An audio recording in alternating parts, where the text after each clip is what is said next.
Hello everyone and welcome to the channel. My name is Ethan Mitchell and welcome to part 2 of the Point of Interest series. Today we'll be covering the DJI Mavic Pro and the DJI Spark.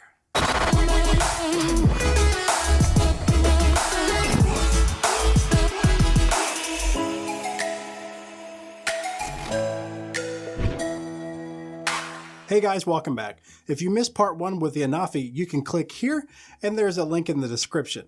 We will also be covering the Autel Evo and the Mavic 2 in later videos. If this is something you're interested in, consider hitting that subscribe button along with the bell so you'll be notified when these videos are posted. So let's get started with the Spark and the Mavic Pro.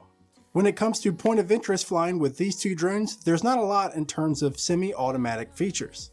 It's either manual or automatic.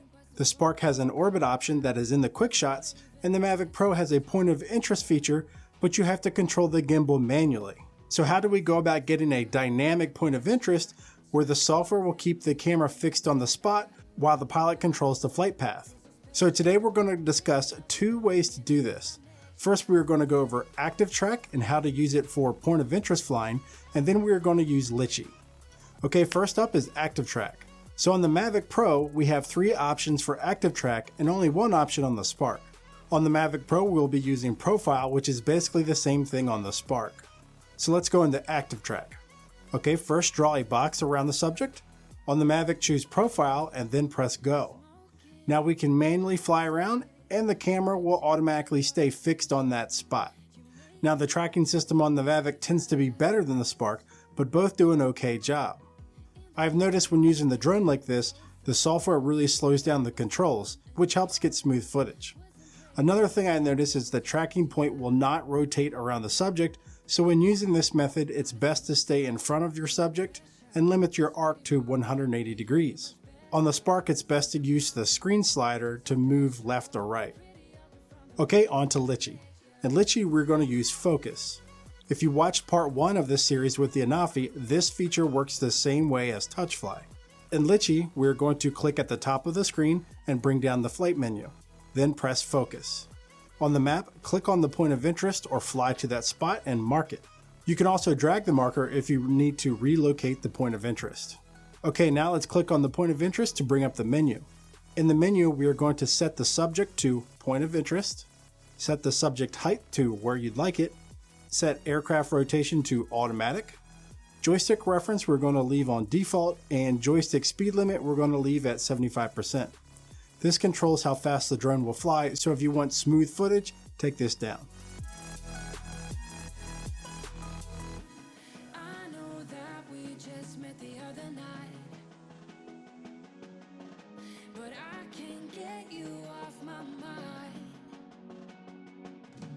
Okay, let's walk through an example on this water tower. For this, we're going to use the Spark, but the process is the same on the Mavic. Okay, let's fly to the top of the subject and turn the gimbal all the way down.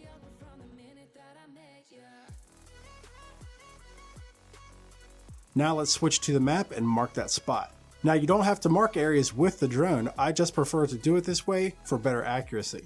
Okay, now let's back away and come down a bit to set the height.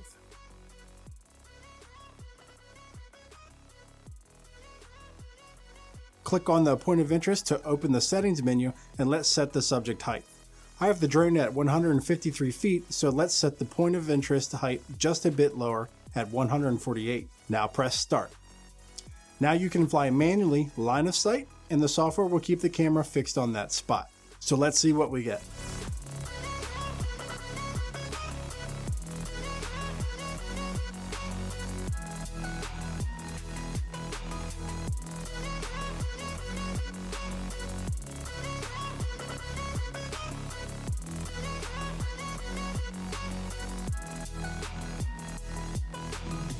So what did you think?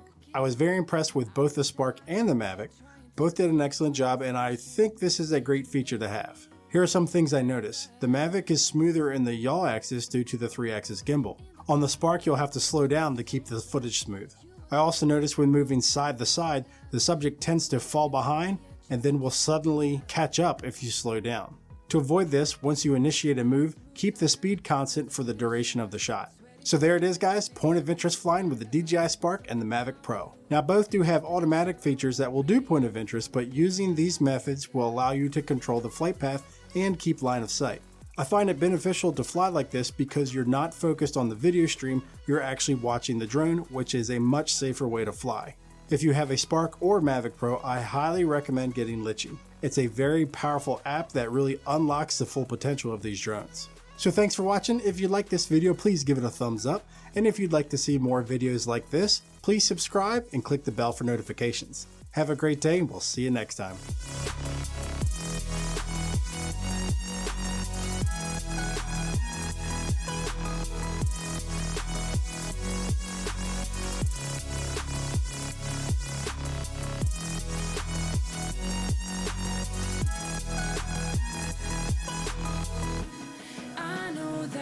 Just met the other night,